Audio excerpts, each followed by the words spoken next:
of the sentences comes first, second, third, fourth, or fifth. Pero yung una kong mga hinanda dito, tatlo muna. So, first, second, third muna tayo kasi baka magulat kayo. At alam ko mga gutom pagod na rin kayo. So, hinay-hinay muna tayo. Tatlo lang muna ha. Okay, game. Opo, extend tayo ng konti para maano natin. Mapo, the correct answer is letter C. Mga nakatama, C. Ayan, may nagbilog na. May assistant ako dito. Gusto ko yan. Okay, letter C is the answer. Ayan po, letter C is the answer. C, B, A. So, si letter C, so dapat kapag sinisimulan natin ang isang paragraph, malinaw na agad yung topic. Ano? Okay, hindi natin pwede simulan yung paragraph natin like, these actions. So, anong actions yun? Di ba? Yung mga ganyan, pwedeng middle yan or last. So, alin dito ang pinaka-topic natin? It's the clogged waterways, no? Apo, clogged waterways are often caused by garbage that blocks the natural flow of water. Okay, anong next natin? Anong actions kaya yung tinutukoy dito? Pwede niyo bang sabihin, guys, anong actions yung tinutukoy dito? Nasa letter C ba siya? Clogged waterways are often caused by garbage that blocks the natural flow of water. Yes, nasa letter B yung actions na tinutukoy. Kaya mauuna si letter B. What are these actions? Proper waste disposal and regular cleaning of drainage system. Okay, so nagsimula tayo sa introducing the problem, clogged waterways. Sinundan ng proper waste disposal, tsaka drainage cleaning. At yung dulo natin, it emphasizes the impact of this action. Okay? So, okay tayo sa number 7. Okay? So, again, tandaan, huwag natin simulan yung ating paragraph na it agad. Huwag agad pronoun. It, they, she, he. Sino tinutukoy mo? Dapat mabanggit agad yung specific activity, specific person, thing, or place na ating tinutukoy. Okay po, sino nakatama dito? Can you type 7 kung nakatama dito sa 7? Ayan. Good job, guys. Ngayon naman, since kaunti na lang yung time natin, ito gustong-gusto ko rin ituro sa inyo, this will guide you sa inyong exam. Babalikan natin yung laging tinuturo sa atin before. Yan, gaya ng sabi ni Sir Ram, problem, solution, impact. Meron tayong mga common na paragraph pattern. Yun ang pag-aaralan natin. I-master natin to, madali nyo nang masasagutan ang paragraph organization test. G na ba kayo? Macho, be quiet. Nagsisigawan yung mga bata ko dito. Di na kayo. Kasi alam nyo ito, ang labanan dito, comprehension na. Nasa inyo na talaga yan. Pero I'll be teaching you the strategies. Alright. So, unang-una sa lahat, tandaan, ang paragraph ay parang hamburger. Okay? Ang unang part ay tinatawag na topic sentence. Nandiyan ang main idea ng ating paragraph. Ano yung pinag-uusapan? Gaya na sabi ko, iwasan nyo na it agad. For example, agad. Bakit may conjunction? So, pag may mga transition na gano'n, dapat sa palaman yun. Nasa gitna yung may mga transition. Opo, supporting details or sentence. Tapos sa dulo natin, laging may conclusion sentence. Tingnan niyo yung meaning ng conclusion sentence, guys. Ang ganda. This sentence refers to the topic sentence and it sums up the main idea. So, inuulit niya, no, na, oh, nakakagutom nga. Inugutom ako dito. Mag-Jollibee tayo bukas. Okay, so it sums, again, inuulit niya yung topic sentence, sinasum up niya yung main idea. Okay, mamaya meron pa, may clue pa tayo paano ba mag-conclude ng sentence. So again, hamburger, paragraph. Yung mga transition, tulad ng, for example, first, second, also, however, lahat yung nasa gitna dapat. Right? So let's see. These are the 5 commonly used pattern of idea development. Ano ba ang flow ng mga paragraph? So, 5 lang to sa madalas gamitin. May iba pa. Alright? So, let's have the first one. General to particular. Class. Guys, tiyagaan nyo to kasi napakasarap nitong pag-aralan. So, ano yung 5 commonly used pattern of idea development? Yung flow, paano daw nag-form yung ating ideas? Una, general to particular. It discusses the general topic. So, general topic muna. And then, ipipresent yung specific details that support the topic. So, ito yung usual na pattern natin. Tulad nito. Ayan. O, scan nyo to Scan nyo na lang para makuha nyo. Clouds can be classified into 3 major groups. So, makikita nyo, general idea agad to. Ito yung kabuuan ng paragraph. So, anong inaasahan natin? Siguro, sa gitna ng sentence, i-explain niya ano yung, diba, iisa-isahin niya, ano tong 3 major groups. Ano kaya yung number 1? Ano yung una, guys, nakikita nyo? We have, ano yung 3 major groups? Pakiscan nga po. Ayan, 3 major groups ng clouds. Ayan, scanning lang tayo para mabilis. Oo, anong 3 major groups? So, masyado ng specific ang cirrus. Oo, ano yung unang group? Okay, ayun. High clouds. Anong sumunod sa high clouds? Yun yung number 1. Okay, very good. Middle clouds. Yun ang number 2. Ano yung huli? Apo. Ano yung huli natin? Low clouds. So, ganun po siya. So, nakita nyo, very organized yung idea. No, ito yung pangatlo natin, low clouds. Nagsimula sa general topic, inisa-isa siya, ini-specify. Maliban doon, may subtopics pa. Yung high clouds, nagbigay pa ng example ng high clouds. Cirrus stratus, hindi ko alam yung pronunciation nito. Cirrus stratus, cirrocumulus. So, yun yung mga high clouds. Diba? May subtopics. Tapos, tingnan natin yung dulo. With these beings, ayan, specifically, these clouds are, ayan, dulo tayo. With this being said, these clouds are grouped according to their distance from the Earth's surface. Ayan. So, pwede nating i-end ang ating sentences with this kind of closing remarks. So, pag may mga closing remarks, no, transitions like this, automatic conclusion. Okay, patype nga po GP for general to particular. Ganon ang galawan ng GP. General to particular. GPP, particular. Okay, thank you po. Ano naman yung madalas natin makikitang, ito mahalaga to, ano yung makikita nating mga transition signal? Ito po yon. Also, for example, as an example, in addition, for instance, or more on example siya, no? First, second, third. So, yun yung general to particular. On one hand, on the other hand. Okay? Number 2, cause and effect. Ayan, ito alam na natin to eh. Pero balikan lang natin. So, pag cause and effect, this pattern of idea development explains the causes or effects of something.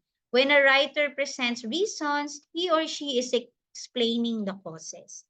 So, ine-explain natin ang causes and effects of something. Tingnan nga natin, katulad niyan. Regular exercise brings many benefits to your health. So, makikita mo, meron dyan. First, okay, it improves blood circulation and can result to a strong heart. Because of this, it reduces the risk of heart disease, high cholesterol, and diabetes. Yan, ina-explain niya talaga, no? When you exercise, your bones and muscles will be strengthened, which can slow down. Ayan. As a result, also, regular exercise improves your mental health and mood. So, ano yung ating pinaka-main idea, guys? Tungkol saan yung topic natin? Opo, it's about the benefits, opo, of regular exercise. So, i-expect natin na makikita natin yung mga good effect niya sa ating body. No, benefits. Tapos tingnan natin yung dulo. These are the benefits that you get when you exercise. So may closing ano siya. Yun yung closing remarks niya dyan. These are the benefits kasi nalatag na lahat. Ano po? Okay. Ano naman yung makikitang mga signals? Ano yung mga grammatical signals natin para malaman na cause and effect yun? Kapag cause, ito guys, ang ganda nito. Kapag cause, ito yung mga makikita nyong signals or cohesive devices. If, for, since, due to, because, owing to, because of, one cause resulting from. Kapag naman effect, so, thus, hence, then, therefore, as a result, in effect, as consequence, consequently, leads to, one of the effects is, saka that is why. Number 3. Okay, number 3 tayo. So, una natin, general to particular. Pakitype nga dito, cause effect, CE. Pangalawa ay CE. Kung kayo'y gising pa dyan, CE. Yung kalimutan niyang CE. Ako, next natin, CC. Claim and counterclaim. So, pag CC naman, claim, counterclaim, this pattern of idea development refers to the structure of presenting a side of an issue in an argumentative manner. So may nangyayari ditong labanan ng idea. Pag kasi sinabi nating claim, it's the author's stand. Ano ba yung pinaniniwalaan nung nagsulat? Ano ba yung pinaniniwalaan niya? Ano yung stand niya? Okay, on a topic supported by evidences and logical reasoning. Pag counterclaim naman, it's the opposite of the stand of an issue.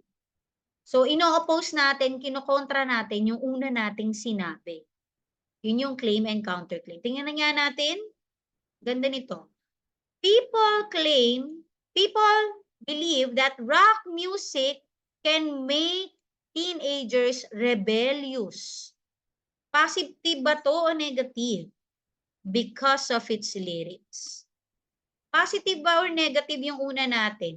Ano yung claim natin, guys? Positive or negative? Yeah, negative siya. So, kapag claim and counterclaim, asahan na yung gitna niya, magpapakita siya ng positive. No, positive effects naman ng music. Kasi iko-counterclaim nga natin. But, I don't think it is enough to make them go against society. They say rock music concentrates mostly on antisocial subjects which influence teenagers' view towards society. However, ayan, kita agad natin sa however, pang-kontra kasi itong however. Studies show that an average teenager would not take the music seriously.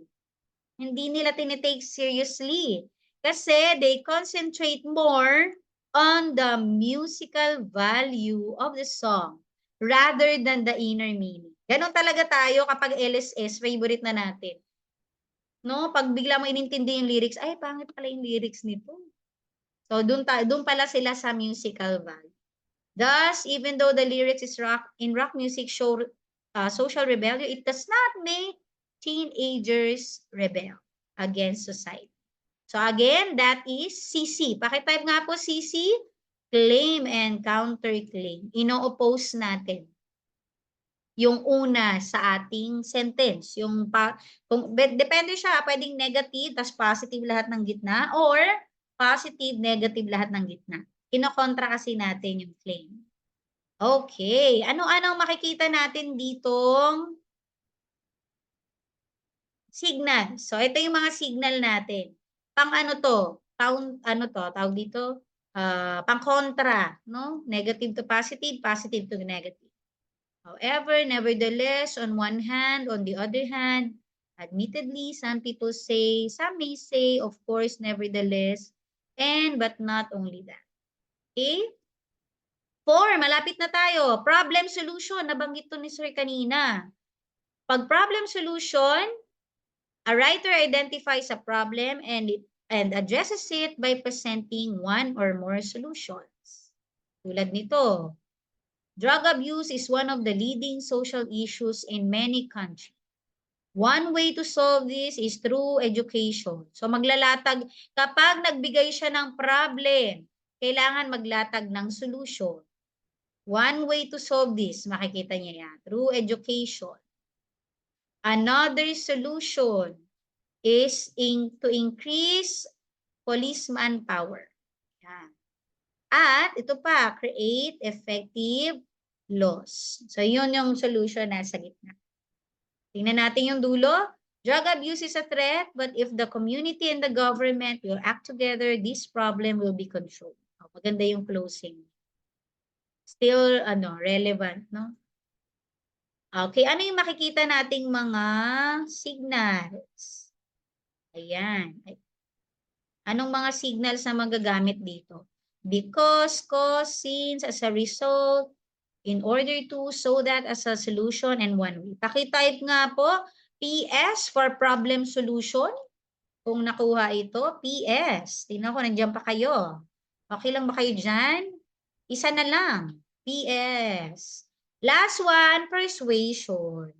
So, alam nyo na, kapag persuasion, syempre, they intend to convince us to change our mind. Laban. Kaya pag persuasion, pinipili tayong magbago yung isip natin. So, asahan nyo na yung sentence natin, puro siya, positive words. Katulad ng great. Not only that, this is entertaining. You have to try the school bazaar. It's a wonderful experience. So nakikita nyo, puro persuasion yan. Puro positive words.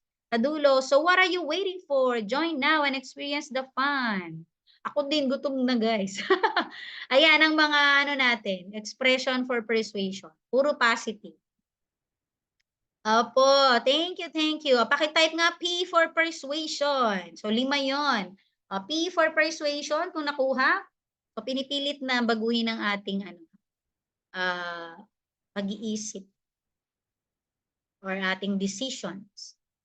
Gusto niyo ba ng quiz nito? Malapit na rin bumigay sa akin. Mamaya, Sir Marte or Ma'am Marte, mamaya after ng session, ire-record ko, i-convert ko siya into video. Mamaya pa po recording pag nag-end na po tayo. Ayan na, naging couch na ako. Gutom na talaga si Sir Ethan.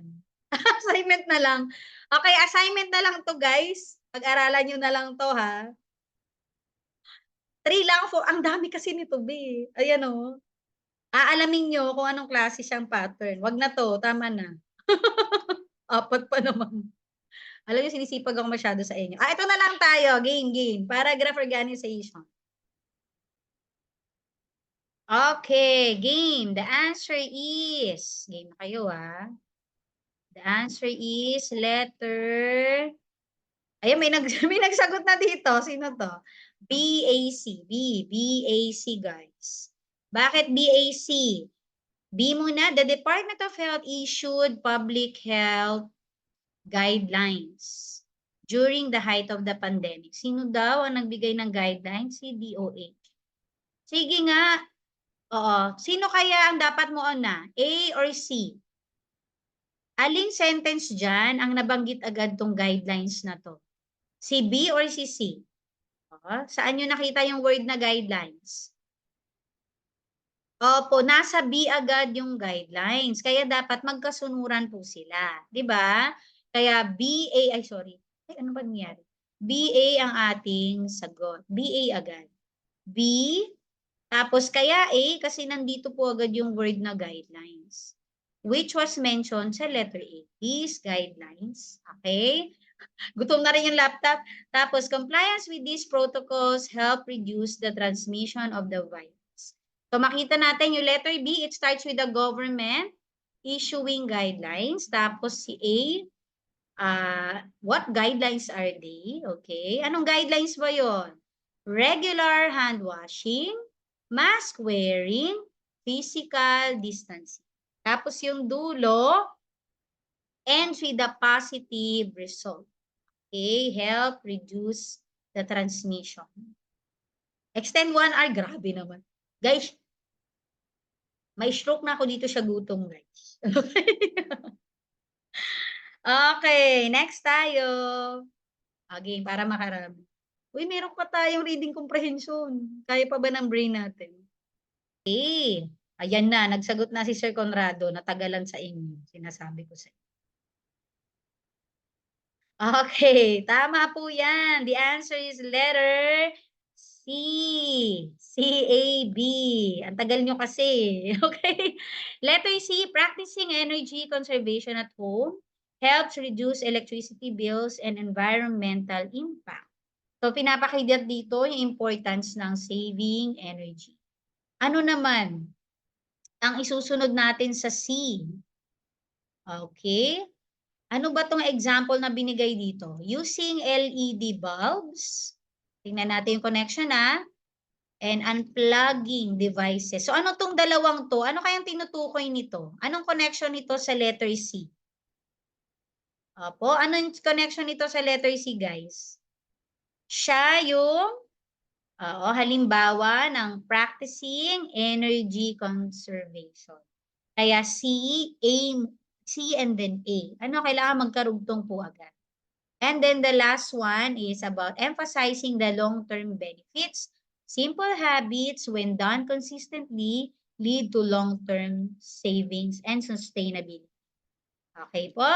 Okay, limahan na tayo. Hinahanap niyo yung lima ha. Game na, limahan na tayo.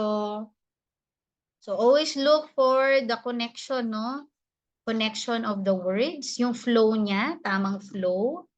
Alin yung general idea? So unahin mo, general idea. 5, 4, 3, 2, 1. So kung gusto niyo i-type yung answers, mas okay para makita niyo ano. Okay. So una natin, ano kayo ang una natin? We have here. So unang pinaka-main idea natin is nasa letter C. Sino agad yung tinutukoy natin? Sino pinag-uusapan natin? The overseas Filipino workers. They are hailed as modern heroes. So, X na natin agad. Mag-eliminate agad tayo. We have, and this. Okay? So, eliminate. Next natin. So, okay, si C.